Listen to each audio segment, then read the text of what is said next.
Hey everyone, Robert here, author of Expansion Mastery, the practical guide to living a fully engaged life. Are you ready to start living life to the fullest? Are you ready and willing to transform yourself and your life from ordinary to extraordinary? Welcome, my friends, to the Fully Engaged Life.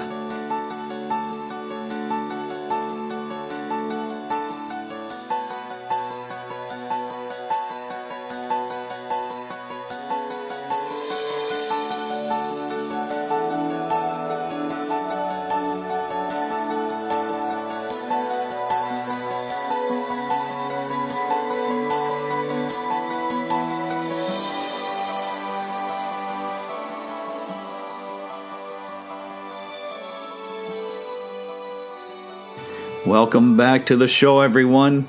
Just to make an announcement before we get started with today's program, if you haven't taken advantage of the 75% off the cover price of my book, Expansion Mastery, an incredible deal. I highly recommend you do. I only have a few copies left that I can sell at that price, and then the sale will be over. So probably within the next couple days after this episode. If you're hearing this, you've got about 2 days. By the middle of the week, that sale is going to be done and over. So make sure you jump on that. Take advantage of it now. Grab your copy of Appreciation Mastery while you're at it and really supercharge your vibration and your mental and spiritual practices. Everything is available at www.expansionmastery.com. Make sure to jump over to the website today and pick those up. So as we get started today, we're going to build upon episodes 202 and 203. This is going to be an extension. Remember, we were working with the process of overcoming or transforming these unconscious mental processes and patterns. So in episode 202, I explained what those were, how they work, so that you can learn of their existence. In episode 203, I explained the process for actually bringing those out of the unconscious mind into the conscious mind, where you can then work on them or let them go entirely. And we ended with the unconscious mental process of sensory filters and how they end up making you cling to the past. So what I wanted to do was address this in depth in today's show. So this one's going to go a little deep, so stay with me. Maybe you're comfortable with this level of depth, maybe you're not. Either way, I think you're going to find it very, very enlightening. I've brought up before about how this unconscious mental process happens when we are learning something new. For instance, if I'm watching someone demonstrate a dance step, the way I perceive that, I take that in through my senses, and then the way that I perceive it is actually taken through unconscious mental processes. They're filters that relate everything new to that of the past. All my stored images, mental impressions, beliefs, past thoughts and ideas, all of that stuff. It goes through that so that it helps you feel as though you understand what you're seeing or learning, right? So it creates this sort of interpretation, but it's all through these filters that keep you stuck in the past. So I've described that in depth in a different episode, so you can access that if you need to. But what I want to do is go through this, and we're going to break this down, how it works, and then how we can address it to overcome it, because this one's a little trickier than the other two, which we covered in the previous episode. So this is basically how it works. And I'm going to state this as simply and clearly as I can, so please bear with me here. You activate your sense organ of the eyes, right? So the eyes are a sense organ. You activate those when you place your eyes on an object, when you look at something. Okay? So let's say you see an awesome muscle car, right? Real classic muscle car, very cool. And the muscle car itself is the sense object. That object upon which our sense organ is interacting, okay? Now, the act of seeing that object itself is considered to be a sense consciousness. This is the interaction and process of the senses. So we can see that the six senses are helping us go through a process. We're using the sense organ to interact with a sense object, that which we are looking at, And then that creates the action of the looking, the seeing, which is a sense consciousness. Understanding how these three things interact is very important. And this is not something I'm making up. This is taught in several authentic spiritual systems. So this is an important part of understanding this process and the senses and how all of these things interrelate. Okay, so the same thing happens with the other senses too. So there's nothing really woo-woo about this, right? This is very practical way of looking at this. So what I'd like to do is explain to you that we're looking at 6 senses. Okay, so we've got 6. Now, I know usually we say, oh, there's only 5 physical senses. True, fair enough, all right. What we're dealing with here is not some intuitive type sense. No, we're looking at this very practically. So in order to understand the practicality of this, let's break it down. Here are the 6 sense organs. Your eyes, and I'm referring to the actual eyeballs here, right? The physical parts of our body itself. So we have the eyes, the ears, the nose, the tongue, the body, specifically the skin, and then the mind. Okay, so nothing far out there. You with me so far? Excellent, excellent. All right. Here are the 6 sense objects: form and color, sound, smell, taste, tactile objects, and mental objects, like mental formations, thoughts, beliefs, things like that, right? Easy. The mind objects are everything that we've ever experienced, the mental experiences, memories, beliefs, all of that stuff. So that's what we mean by mind here, nothing far out. And here are the 6 sense consciousnesses: sight, which is the eye consciousness; hearing, which is the ear consciousness; smelling, the nose consciousness; taste, which is the taste consciousness, or the tongue consciousness; and touch, which is the body or skin consciousness. And then we have the mind consciousness. Okay, so all the thoughts, beliefs, and other mental formations. So we could look at these consciousnesses in many ways. One of them is just the experiencing, the act of experiencing, right, that is happening in there. We can go deeper, but that's a good way to look at it in the beginning. So it is the action that the organ is taking when placed upon the object, and then how that sends those impulses, right, that information to the brain, which triggers these unconscious mental filters that it's going to go through. So this is happening with all of the senses, right? I'm going to use eyes here because that's the one we all relate to. Most people rely on their vision more than anything. The secondary is usually hearing. So we'll stay with the eyes just as an example, and then you can apply this to all the other senses yourself after we go through the process. It'll be very easy. So as soon as we look at something with our eyes, we invoke the sense organ, the sense object, and the sense consciousness. Once this takes place, the mental filters are activated in the mind, and the information that we take in through the sense organ is filtered through the unconscious mental process of these filters. What that does is it relates everything to the past knowledge, experience, beliefs, stored images, and then even certain emotional attachments, all of which are triggered at that time. And the information is filtered through there, and then it leaves you with your interpretation of what you see. These filters cause us to interpret the information, in this case, what we're seeing, or more accurately, what we believe we're seeing, through the bias of our limited and past understanding.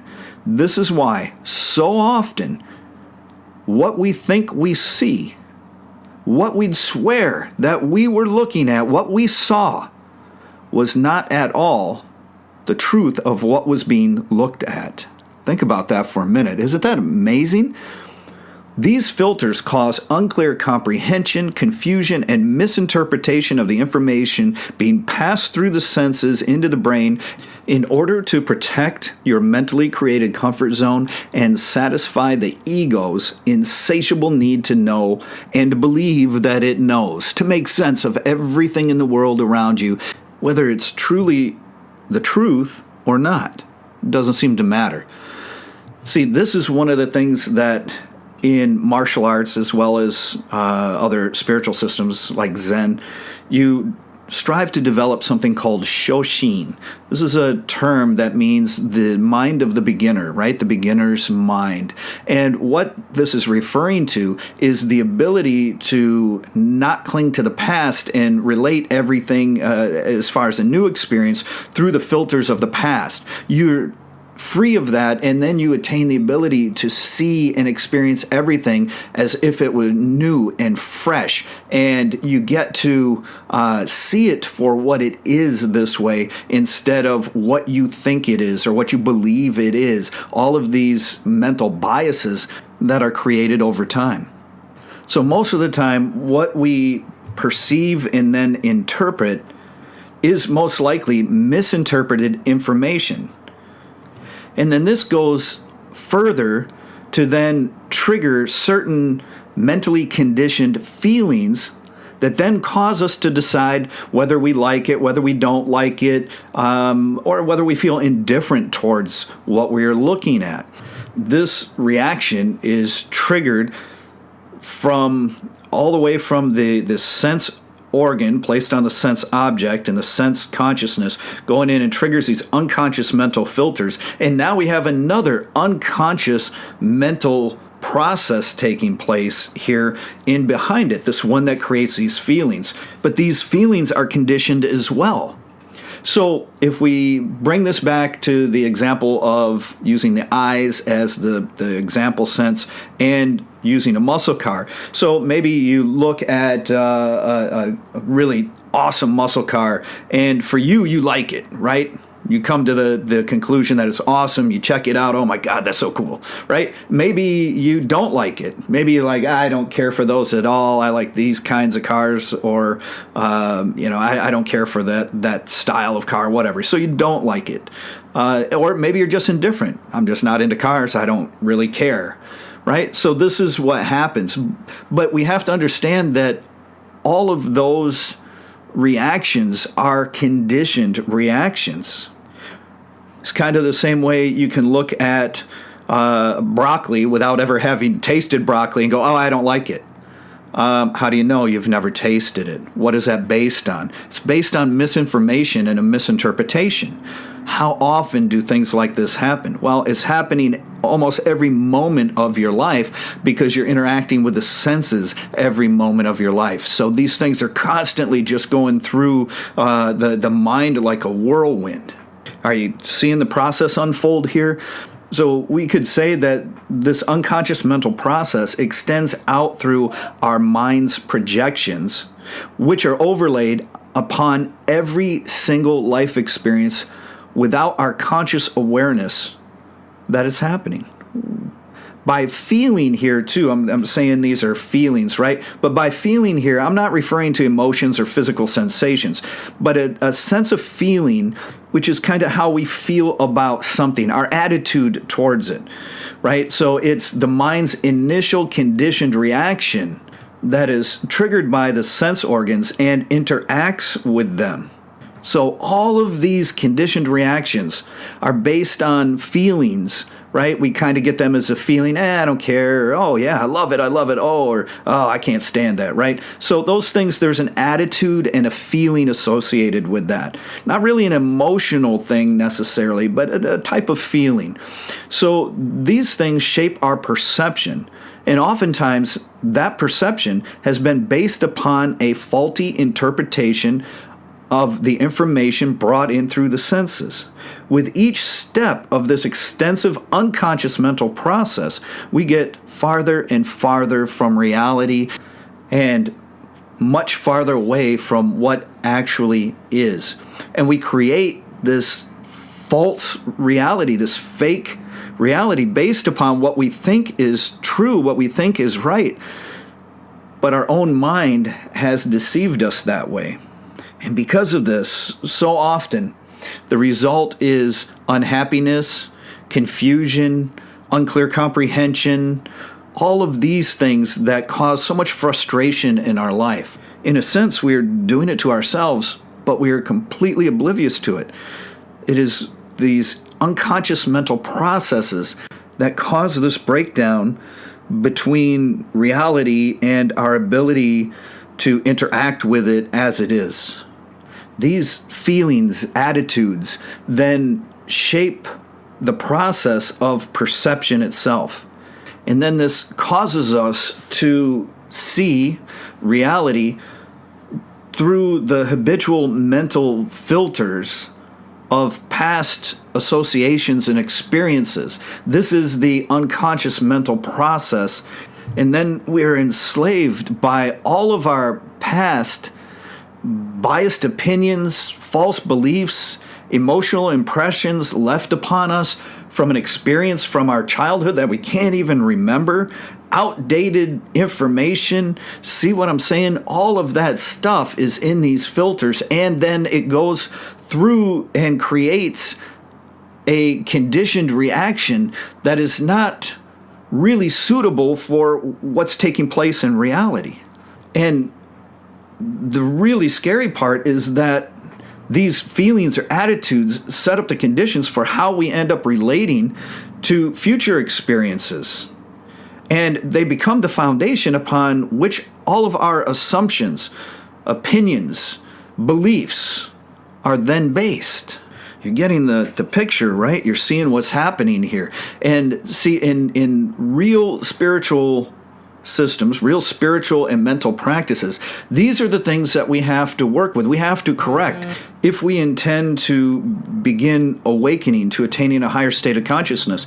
And you can see, right, living a fully engaged life necessitates such practices so that we can overcome these things. You cannot live a fully engaged life when you're not even capable of viewing and interacting with reality based on reality as it is, instead of it being colored by the things you've been chained to in your past.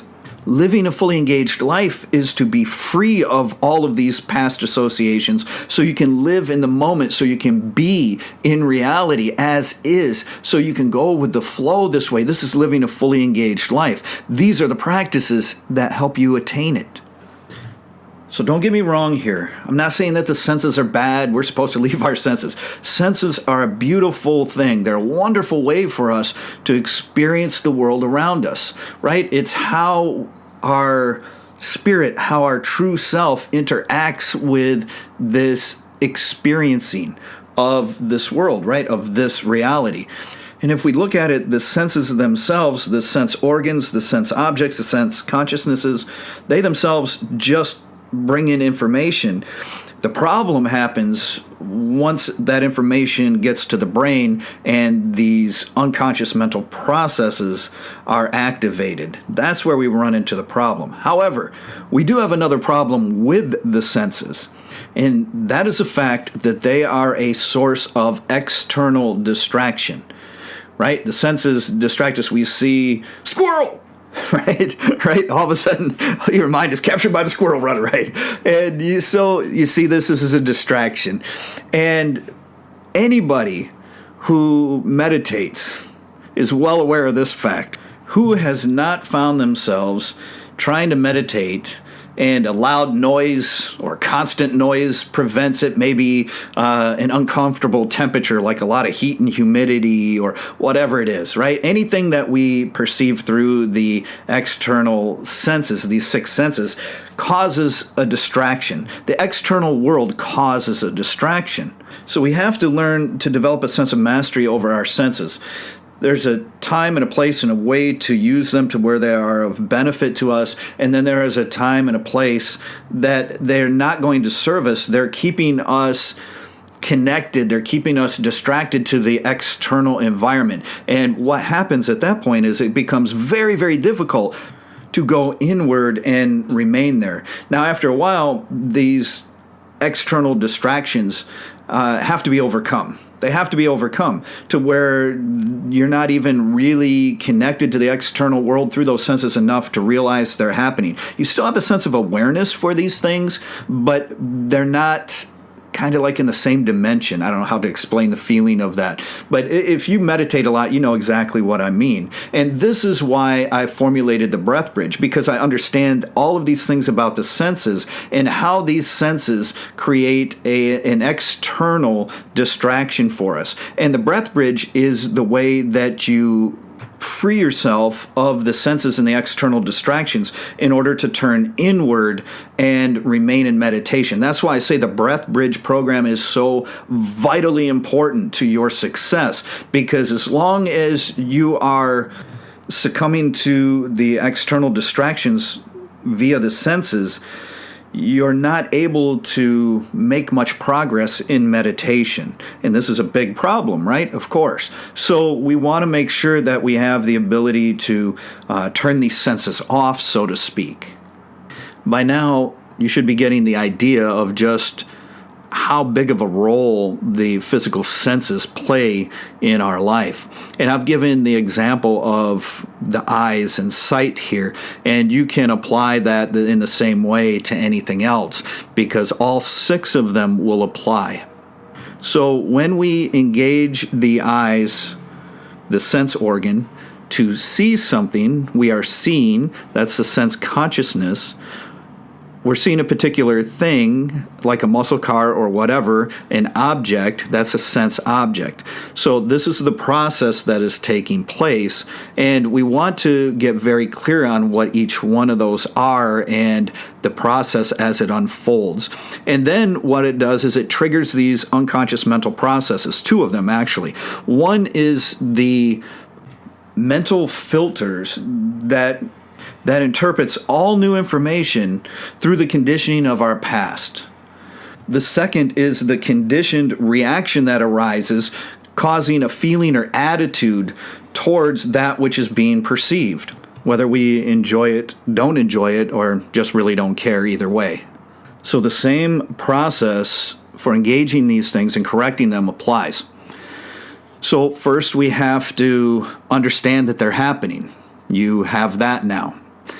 And this is 1A. 1B is then to observe them. So what you want to do before you try to mess with them at all, take some time to observe them. Just be with them and notice that they're happening, and then observe as they happen, right? Use your consciousness to observe these processes in the mind as they happen. And just let them play out so that you know of what I'm speaking. You know it for yourself. You can witness it within your own mind taking place and go, hey, man, that's right. Look that's what it's doing right now. How crazy is that? I never realized that before. That's what you want to do. That's step 1, those 2 parts. That's step 1. Then step 2 is to be able to recognize when those things start to arise and be able to stop them, bring them to a halt, right? And then once you do that, you can go into step 3 and you can start to change them. You can say, hey, wait a minute. I'm not really consciously responding to that, but this is happening. I'm having these thoughts and these feelings and attitudes start to arise. So the first thing I want to recognize is when I take in something else, I want to recognize when my mind clings to the past and tries to understand it based upon all my past conditioning. That's the first thing I want to recognize, stop, and then correct. Just have the ability to say, wait a minute, I recognize that. That's not what I want to do. I want to see it for what it is. I want to experience it through whatever sense, the way it is. So I don't want to think, I just want to take it in. I just want to experience it. Maybe I'm going to learn something new. Maybe I'll be able to see it for what it really is instead of the interpretation that this faulty mental process creates for it. And then the second one, you want to pay attention when these feelings and attitudes arise over something, right? This other form of past mental conditioning and how it arises. So then you can notice it and say, wait a minute, why do I feel that way towards it? Why do I have that attitude towards it? Maybe that's not even fitting for the situation, or maybe it's not fitting for the situation anymore. Maybe I've grown as a person. Maybe I've matured. Maybe I've awakened, in which case I have no need for these past conditionings. Until we awaken enough to start engaging these unconscious mental processes, bringing them into the conscious mind where we can work with them and start to engage them and correct them or let them go altogether. Until that happens, we are enslaved by them. And the mind will continue to run our life. The ego will continue to dominate our mind. So one of the things we're looking to accomplish here is to free ourselves of these unconscious mental processes that really aren't serving us. Sure, they served us at one point in time when we were young children or in our early teen years or whatever, when we were navigating the world for ourselves, becoming a little independent, but it's no longer doing that. We've outgrown their usefulness. And one of the traps of the egoic mind is to jump to an extreme and go, well, hey, if I don't do that, then what am I going to feel? I'm just not going to feel anything, right? I'm not going to feel good or bad or I'm not going to feel anything towards anything. That is absolutely not how it works. That is not the truth at all. You will be in a position where you experience and accept reality as it is. You can still engage in things that you truly enjoy or recognize maybe the things that you don't feel too comfortable with. But instead of it being an unconscious mental process where you don't even understand that you're feeling that way and why you're feeling that way, it becomes a conscious decision.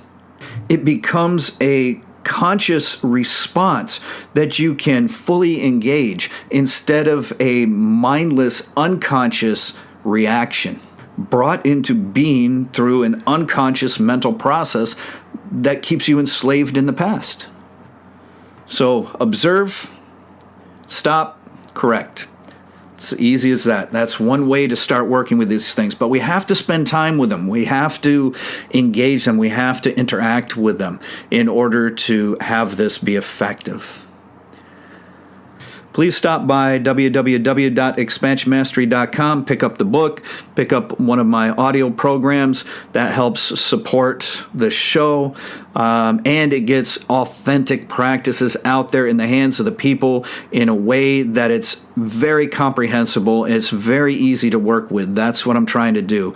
Taking out all of the fluff and all of the goofy New Age stuff and all of the mysticism and confusion so you can work with these practices in a very beneficial way and attain the results faster and more effectively.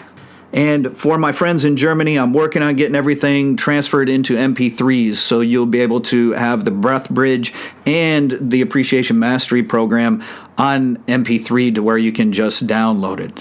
I hear you. I'm with you. I'm working on it, believe me. So I thank you for your input. And please share this podcast.